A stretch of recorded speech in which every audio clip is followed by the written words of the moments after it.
Welcome, welcome. Oof.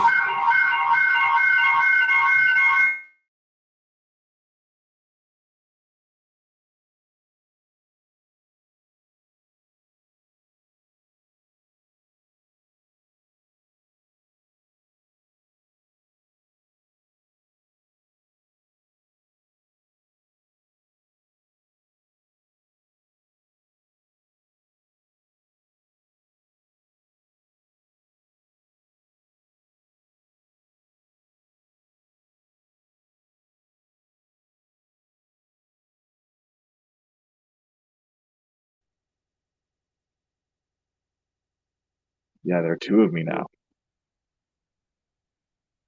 Stellar. Okay.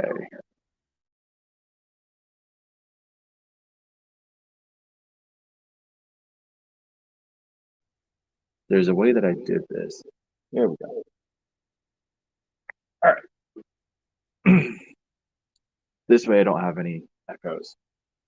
Having some technical difficulties with the laptop, all sorts of fun. So tonight, I am alone. I'm not sure if any of that came through.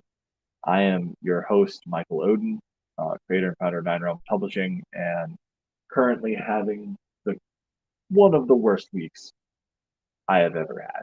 It's not great. Work's been kind of rough. My laptop's having a whole bunch of issues. I guess I'm gonna have to go take it in to get taken a look at. And so yeah, it's all exciting times. But tonight we're gonna leave all that behind. Tonight, talk about Rome. And initially, when Matt was going to be hosting with me here, we were going to be watching this video that a YouTube channel, IMPERIVM, had done recently about personal awards and awards that the Romans would give the legions and all that fun stuff. We aren't going to do that stream tonight because, well, Matt's not here. What we are going to do is we're going to talk about something near and dear to me, which is the topic of Belisarius, who is come to be one of my favorite characters of Roman antiquities, specifically late antiquities. You could even argue Middle Ages. It's pretty close. We do have somebody in the chat here, so that's exciting. You know, hello, whoever's in the chat. Thank you for joining us today. I have been abandoned. Oh man, it's John. Hey, John, do you want to come on? I'll post the link up. I'll send you the link. I'll do it.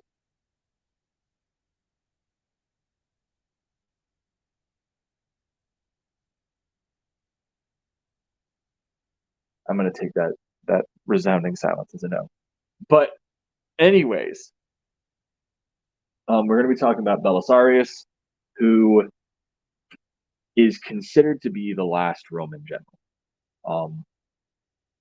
He is he's from the East Roman Empire, and John is in the car right now. That's all good, man. You can hear me ramble. We've got a second person joining us in the chat. Hopefully, they're going to get a good time out of this. We're going to actually, once I finish up talking a little bit about giving a preamble on this Belisarius character, we're going to kind of EFAP, I guess. I don't even know if that's the right way to call it. We're going to watch this video called Rome Strikes Back, Belisarius and the Wars of Justinian, all parts by Epic History TV. Now, this video series is absolutely fantastic. I highly recommend checking it out and listening to it without my silly fucking commentary.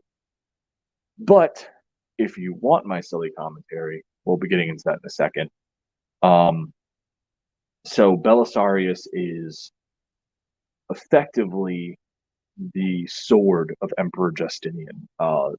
When Justinian becomes emperor of the East Roman Empire, he is obviously immediately set up with some pretty big challenges. He's got enemies all around him, and you've got an immediate threat in the of the Sassanids over in the east. And Belisarius is going to be the answer to that. And so that's where we're going to be starting off today. Is we're going to kind of talk about. We're going to watch this first part of the video, and I think we'll probably be able to get through the Nika riots, because I think so. This is all in all. This video is like 2 hours. I'm not going to go 2 hours. We're going to stick to the one. And then if anybody does want to hop in, I am going to actually throw the link up into the chat. And if you want to come on in, come on in. I'll do my best to let you in because I'm having difficulties, but we'll have a good time. So open house tonight. You get a rare opportunity. With that being said, this is where the fun begins. So, one strikes back. Get this to full screen. All right. 532 AD. Constantinople. All right. So as I said here at the beginning of the stream, Emperor Justinian takes over the Roman Empire. This is 532. And actually, no, hold on. 532, the greatest city in the world is in flames. I think that they're actually starting this off from the freaking Nika riots. That's not. I forgot. Like, Epic History does a great job of setting up the narrative.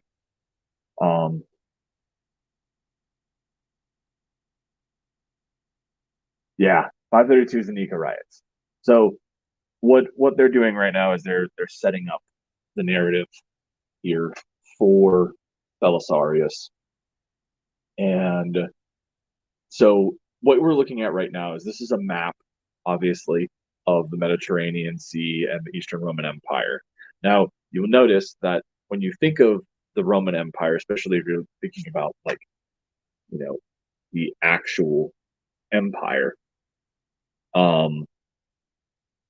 you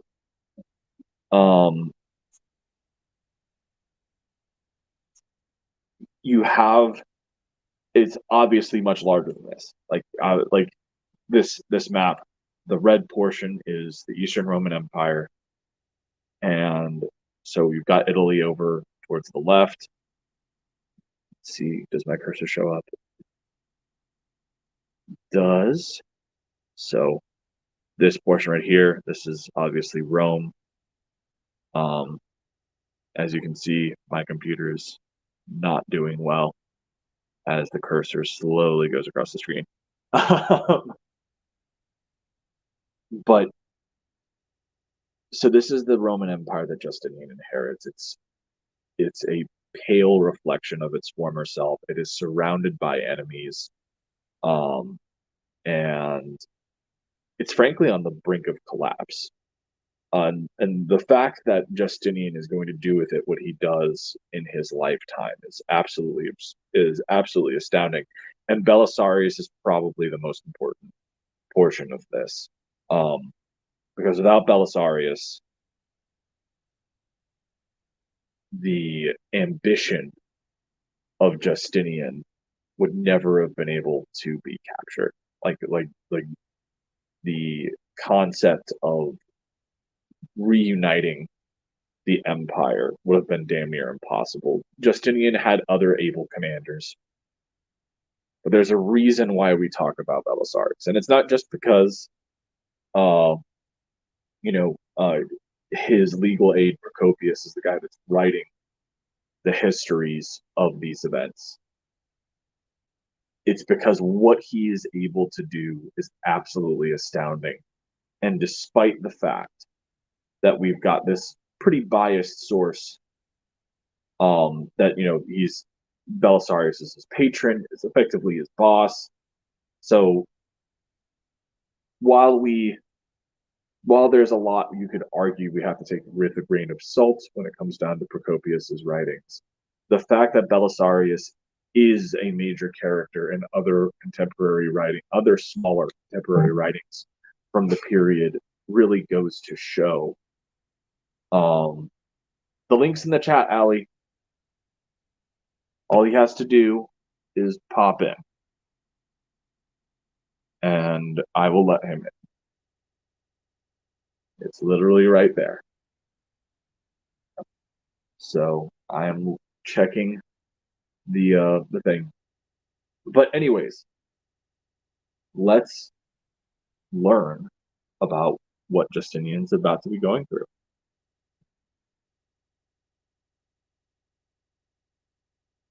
I think we'll play. The greatest city in the world is in flames. But this is no barbarian attack. Citizens of the Eastern Roman Empire are rioting, murdering state officials and setting buildings on fire. Trapped inside his own palace, Emperor Justinian fears his reign is over. He's already given in to the mob's demands and sacked his most hated officials. But now the crowds acclaim and... Oh, good. Are we getting an ad? No, this is just my computer. This is awesome. This is what you want. All right. All right, so we are not going to be watching this video tonight because we're just having that many issues. What they were effectively setting up was the Nika riots. Now, before you can really talk about the Nika riots, we have to discuss why Belisarius was there. So when Justinian comes to power, he starts to put prominent people in very specific positions that they're best suited to. And Belisarius is by far one of the most brilliant commanders of his time, and he showcases an aptitude very early on in life, if we're to believe primary sources and what have you. So when Justinian comes to power, he boosts Belisarius up to the status of Magister Militum, and gives him command of the armies of the East. And Belisarius, we get to see in this first campaign both Belisarius's greatest strength and his greatest weaknesses as a commander.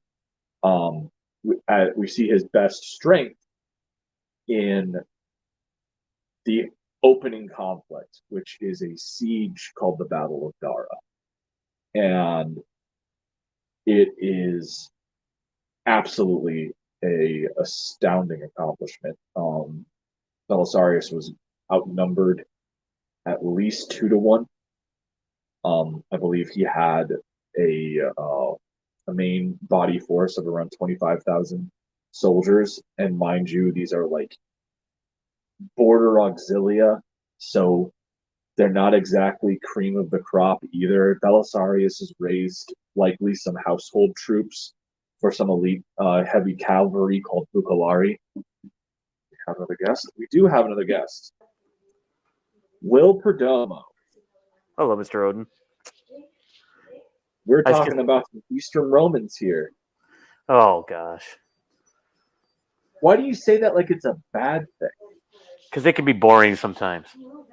We're talking about Belisarius. He's not boring. No boring. He's not boring at all.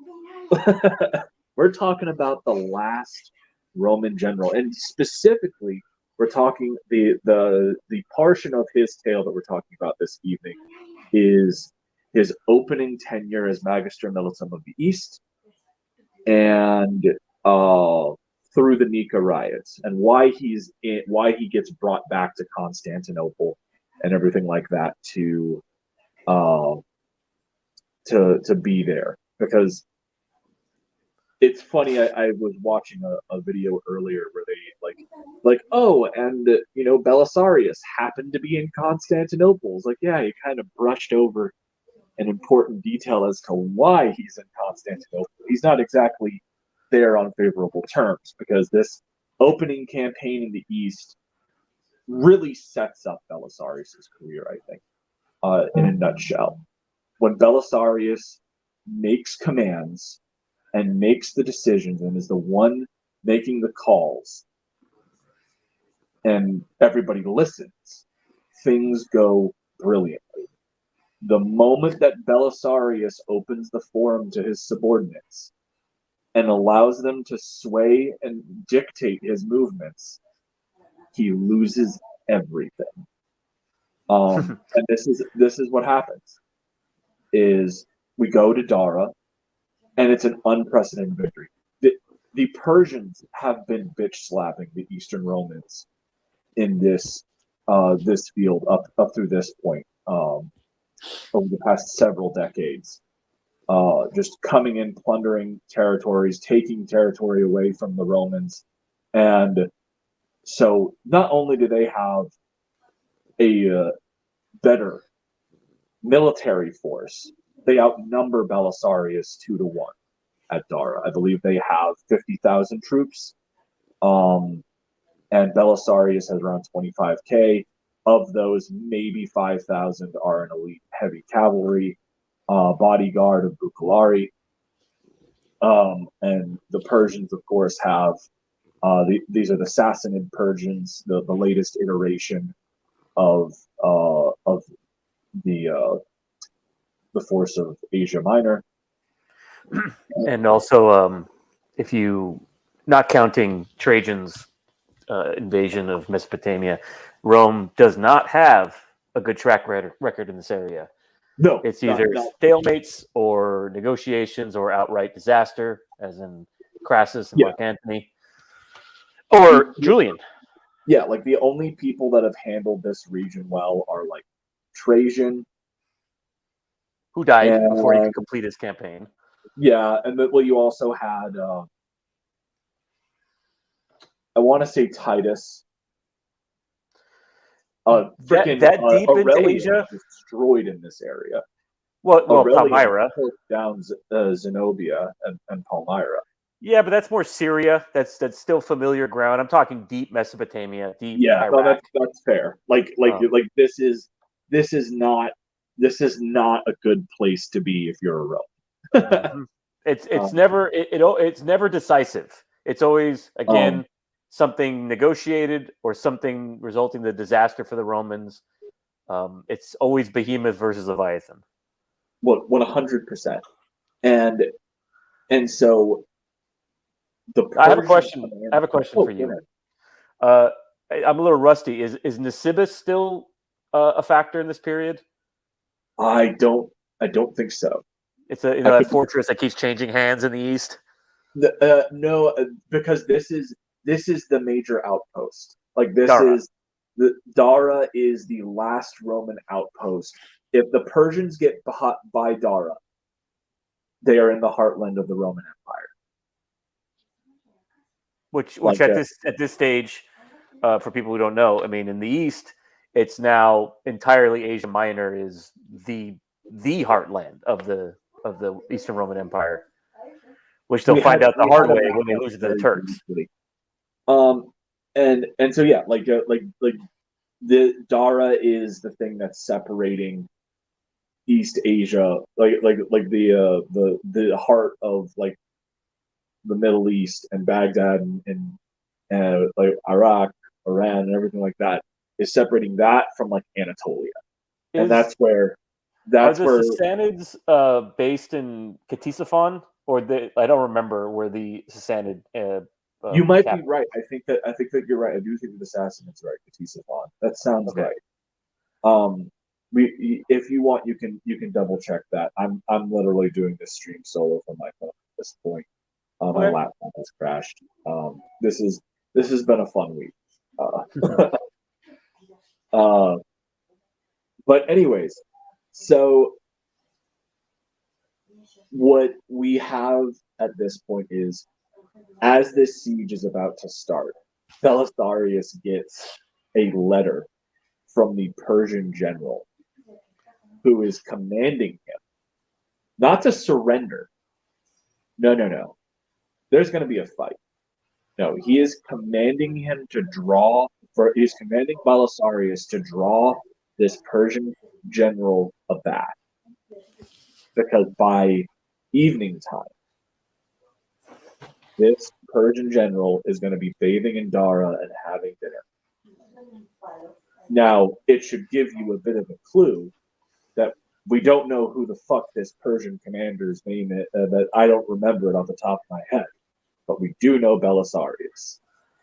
And so Belisarius puts his army to work and makes the best with what he has, which is one of his greatest strengths. He starts to dig entrenchments, and he creates a plan to use the Persian battle formation against them. So in the center, you have the Persian infantry, but on the wings, you have the evolution of the Immortals, which are now no longer an elite infantry unit. They're an elite heavy cavalry unit. And so with these entrenchments and with how Belisarius has his troops formed up, the wings move the wings of this Persian formation of these Immortals end up getting pincered in and trap the infantry between the two wings, so that their numerical advantage counts for nothing. They're just a giant mass. And in a late antiquity battle like this, that's good. That's a great thing if you're the smaller force. And so before this battle even starts, there's some great omens for the Romans. This Persian knight comes out to challenge a Roman soldier to challenge any of the Romans to come out there and best them in single combat.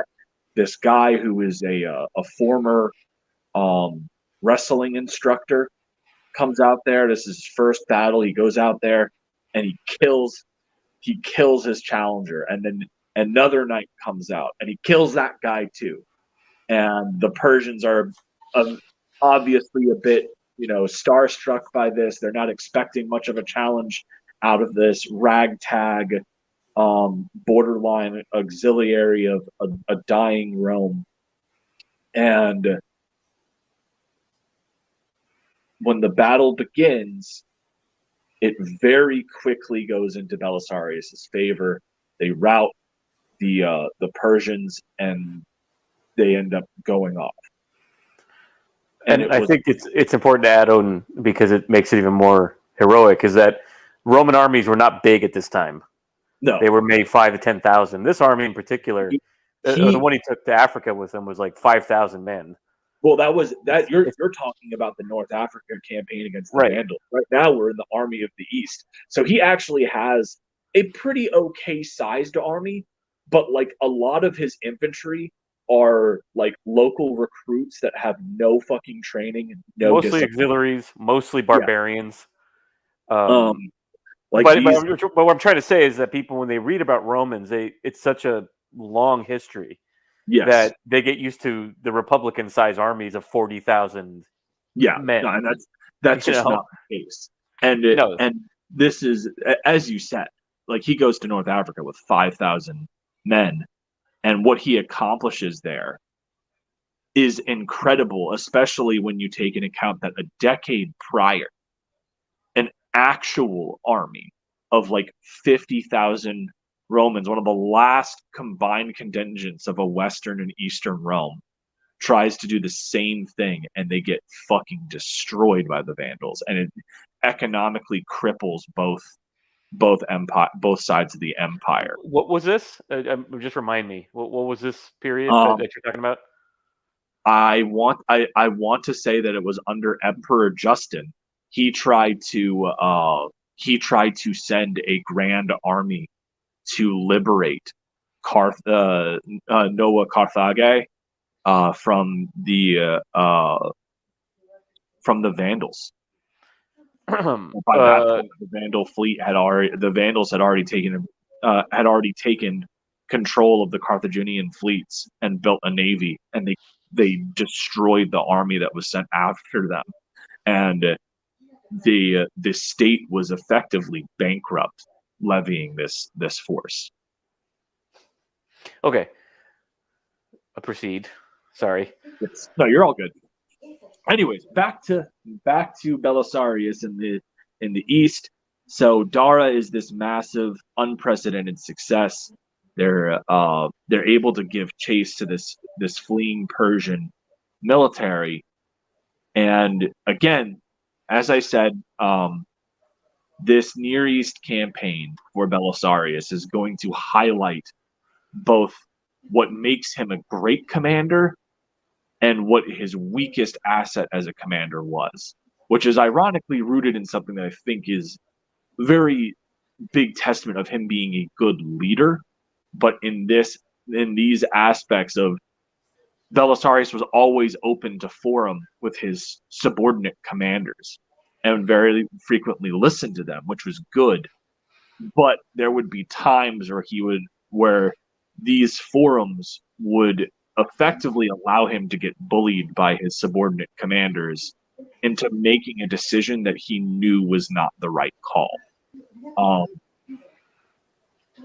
And that's exactly what happens, is his subordinates push him into fighting the Persians in an open battle, and they get their ass kicked. They get absolutely haymakered. And so Belisarius ends up having to go back to Constantinople. His command is effectively recalled, and he is replaced. Or he is to be replaced by a commander named Mundus, who had been serving on the northern border for Justinian as well. Mundus is another one of these top military commanders of his time, whose achievements are also very formidable, but he very frequently gets overshadowed by Belisarius because of what Belisarius is able to accomplish in North Africa and what he is able to accomplish in Italy. Really quickly, before we move any further, we have some people in the chat. Obviously, Lady Ali Sanguis has joined us, so it's good to see you, Ali. Thank you so much for being here.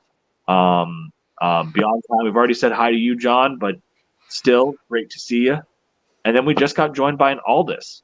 Aldous, we're talking about Eastern Rome today, which I know that you're not the biggest fan of, but it's okay.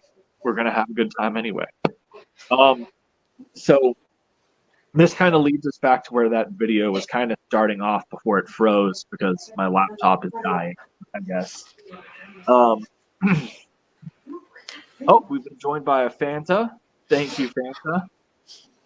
Aldous is letting us know his enthusiasm for the subject material.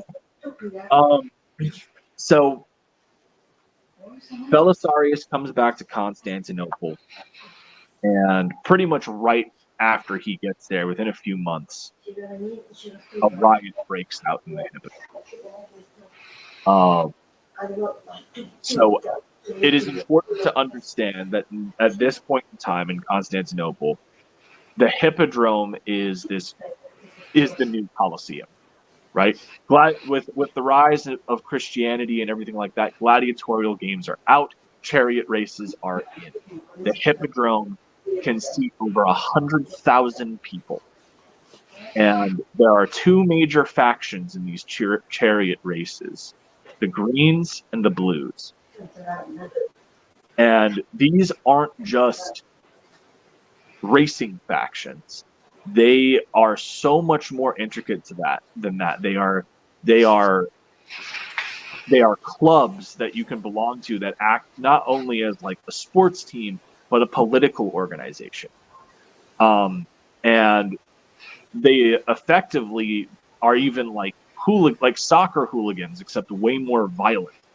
And effectively, at one point, 7 members from these 2 respective factions end up going out looting and murder a few people. And so they are all set to be executed. And they get through 5 of them, hanging them. And then the last 2 go down and their ropes break. And so the senators are like the people are all trying to push Justinian to give these 2 members, one from each of the factions, one from the Greens, one from the Blues, mercy in the Hippodrome. And they call for him, and he refuses to answer them. And this causes them to go apeshit. And he tries to acquiesce to their demands, but it's too late. And now they're calling for, his members of his cabinet that have pissed off the nobility. So now it's very clear that they're being pushed from a political angle. And now they're trying to call for a new emperor. Because Justinian isn't from any previous loyal line. He's kind of self-made dynasty. And this riot goes nuts. And Belisarius is going to be the person, him and Mundus, and the court eunuch Narses are going to save Justinian's ass. Narses creates conflict between the Blues and Greens by bribing some people. And Belisarius and Mundus, they don't have their full armies with them, but they have their personal elite guards on hand. Their best paid soldiers that they are personally paying for. And so they initially try to remove the poor unwitting idiot that these rioters are trying to put on the throne, and that's not successful. So they assault the Hippodrome while everyone's in it, and it is a carnage bloodbath. And it's said that by the end of the Nika riots, there are 30,000 people slaughtered in the Hippodrome in Constantinople.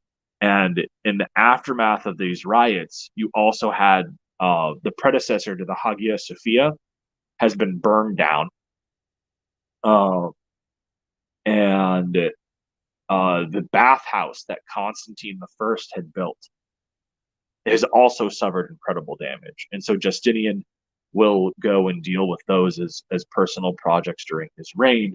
But Belisarius's loyalty to Justinian during this very turbulent time proved his loyalty and his usefulness as a commander again. And very soon, that usefulness is going to come up in North Africa, where Justinian finally gets a bit of a casus belli to drive the Vandals out of North Africa and begin the Renovatio Imperii Romanorum, the restoration of the Roman Empire. Will, did I leave anything out?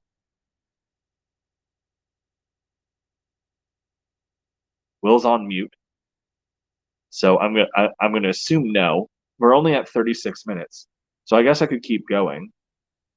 If there are any questions from the chat, I'll happily address them. Or even if you guys want to pop in, the link is in the chat.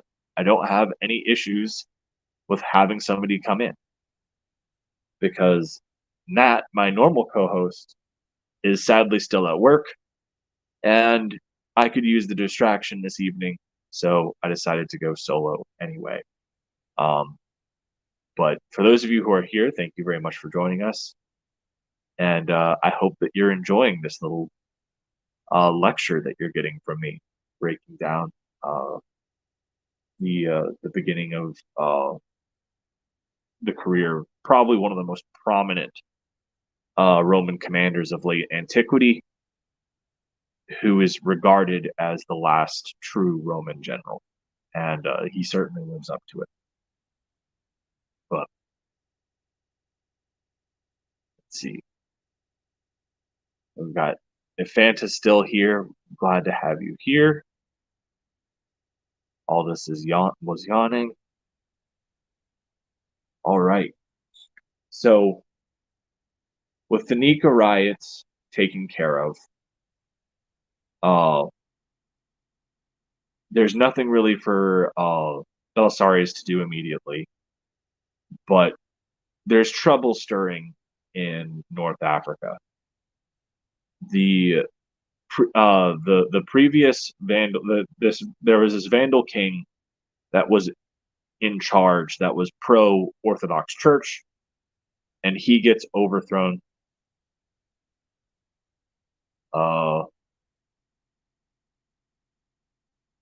So we got Callum in the chat.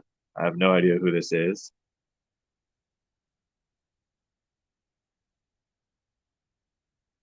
I hope. Okay. If this is just making fun of me because I've got a lot of dead space, that's all good. Kind of deserve it. But anyways,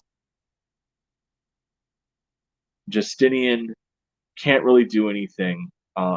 Justinian does want to repair the broken Roman Empire that he's inherited, that was once whole not even 60 years prior.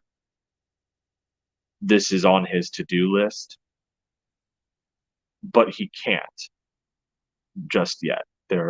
He needs to have a cause. And in North Africa, while the Vandals had taken over that territory, they were ruled by a king who had been pro-Orthodox Church, and so he was effectively an ally of Eastern Romans. This king gets ousted by another Vandal chief named Gelimer, who is afraid that the old chieftain was going to have the Vandals submit to the Orthodox Church, and the rest of the Vandals were practicing Arian-style Christianity, so this did not fly.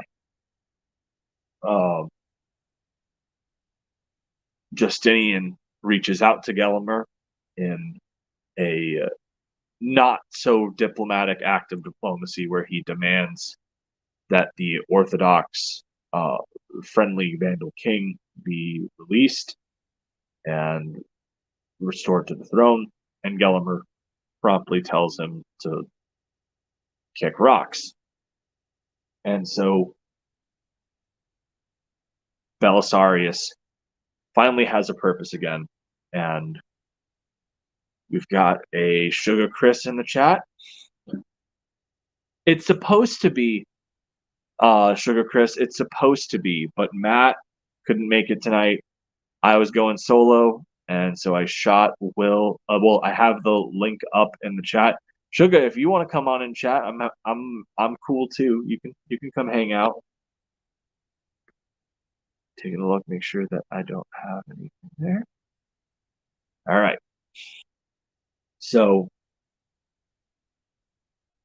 what Belisarius is going to accomplish in North Africa is pretty incredible.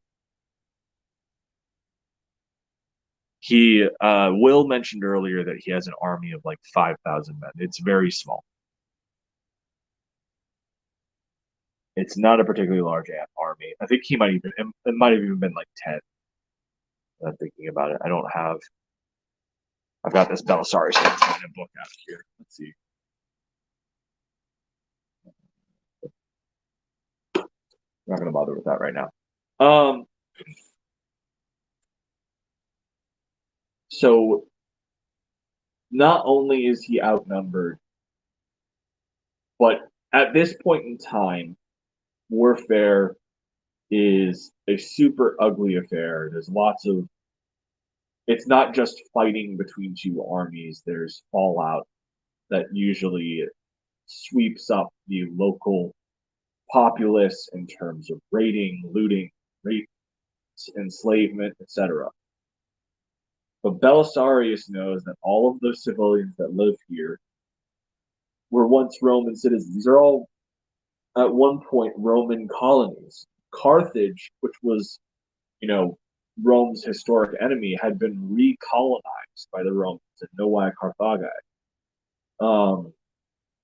And so Belisarius issues out an order that these people are to be treated with the dignity and respect that should be paid to Roman citizenry.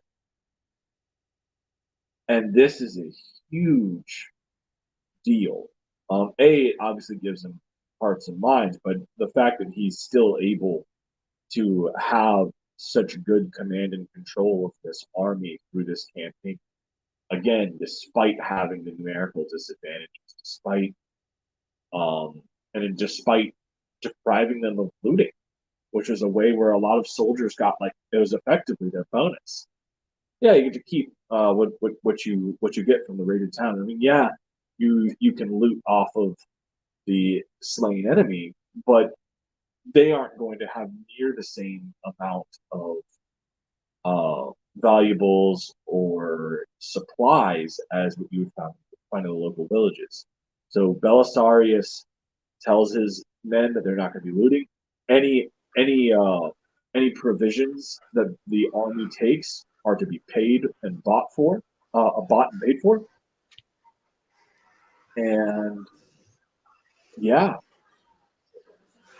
this obviously gains Belisarius a lot of brownie points as people. And I'm sorry to interrupt you. I'm sorry, I have a family problem to deal with. Sorry I didn't contribute much this evening, but I gotta go deal with something. This evening was kind of a crapshoot anyway. Everything that has gone wrong could go wrong on my end, so it's all good. Oh, it's going wrong. So I want to give you my full attention, but I can't when I'm dealing with this other thing.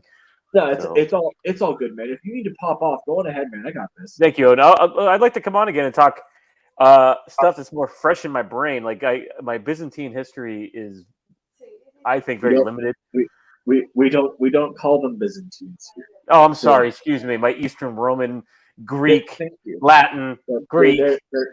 They're East Romans.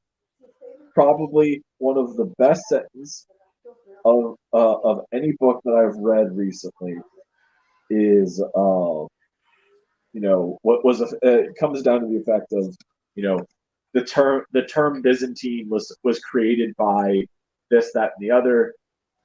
By contemporary standards, these people were Romans. They considered themselves Romans. Their enemies considered themselves Romans. So for the purpose of this book, they will be called the Romans or East Romans interchangeably. I will go with, I'll say this. If you were to pass out and go into a coma in the period of the Second Triumvirate, and then wake up around the time of, say, I don't know, Aurelian, you would still recognize Rome. If you passed out again, yeah, you still recognize it. It'd still be strong Roman culture. But if you passed out again, Aurelian was like the last gasp of strength of the Roman. Right, what I'm trying to say is that if you passed out again and you woke up in the time of, I'm sorry, my brain is losing his name. The Tetrarchy, Constantius. Yeah. What's his name? The main Tetrarch. You're talking about guy with the cabbages, right? Yes. What's his name? Damn it! Soldier Emperor. V starts with a V. Son of a V. It's like an important name too. It's like it's on the tip of my tongue. This is gonna make me mad. Please look it up because it's driving me crazy. It's not Diocletian, is it? Diocletian. So if you were to wake up in the time of Diocletian, you would not recognize Rome. So what I'm trying to say is, taking that into consideration, I can understand why people would delineate it as almost a different civilization because they are markedly different from each other. I mean, yes, they are markedly different from each other, but at the same time, would you consider the France of Charlemagne to be the France of the 18th and 19th century? No, but they're still friends. I mean, they're Franks, sure, but I'd say that's again, yeah, that is a different civilization, even though they're the same place and they are descended from the same people. But they're still friends. Yes, It's still friends. The fact of the matter is that Constantine established the new capital of the Roman Empire in Constantinople, and the moment that happened, the focus of the empire went there. I know. I just get that. I understand the semantics of it. I'm just saying that I know. I mean, if you were to, like I said, if you were to get in our time traveler's shoes, I could understand why he think he's in a totally alien place. I understand your point, and I don't disagree with you. My problem is that Byzantine was a very clearly a thing created by the papacy and the Holy Roman Empire to invalidate the legacy that the East Romans had in the Roman Imperium. Now, why would they want to do that? Odin? Because they wanted to take it. I know. And they did, and that's why I just said Greek, Latin, Greek. Yeah. Well, you go on ahead and deal with your family thing, man. Thanks so much for hopping on. All right, thank you. We've got about 12 minutes left anyway. I might just mess around with the chat, see what they want to do. I'm doing this from my phone, so it's not like I can really share screen or do anything like that. But going ahead, thanks so much for popping on and talking with me, even if it was only briefly. Okay. Always a pleasure to history with you. Have a good evening. You too. Bye. You too, bud. And now there was one. So Sugar Chris is saying don't use the Byzantines' dead name, Odin. First of all, no. They're not fucking Byzantines. Just went over this. East Romans don't care. East Romans.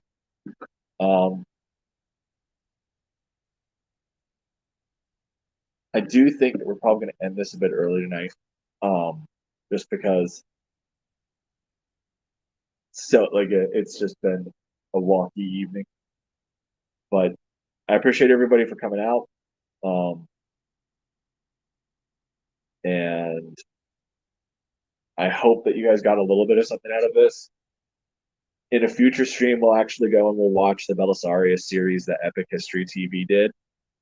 If you want, you guys can obviously go and check that out. I do highly recommend it. Belisarius is a fantastic military commander that I feel often gets overlooked. He saved, in his career, Belisarius saves Rome and occupies it for Justinian 3 times. Twice by arms, once by words. And I guess if I'm going to close out, I will. This is When in Rome stream. The second time he goes to liberate Rome, that ends in failure, because he ended up having to go back to deal with a subordinate who didn't listen to orders. Which, again, as I said, this is Belisarius's a thing that he's constantly suffering from. Is he always has at least one officer that thinks that they know better than him, even when he's got this reputation of being the most successful commander, that at this point is the only Roman general to have been given a triumph since the days of Augustus. And so when he's unable to relieve the Gothic siege of Rome, the second time he's there, the Gothic king Totila is about to sack the city.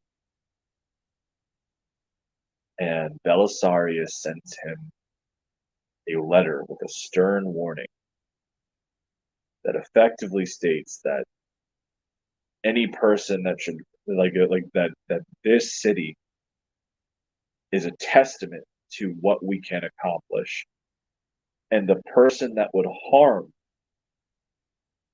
this city, its monuments, its structures, would be depriving the generations to come of what we can accomplish as people. And being so moved by this plea, Totila gets his men and leaves Rome. And in that way, Belisarius saved the Eternal City a second time.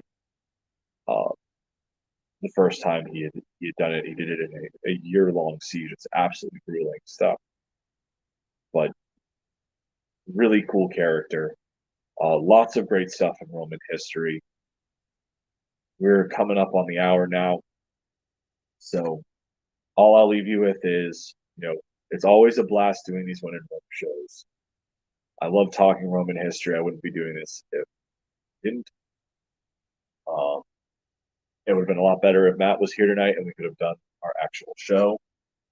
I need to figure out what's going on with my computer because it's not charging. It's fun. But thank you guys for coming out to hang out with us and listening. And if you haven't already, make sure you're checking out Judex. We're live on Indiegogo. We just extended for our second 3 days, and we are nearing 10K. We just crossed 8K this morning.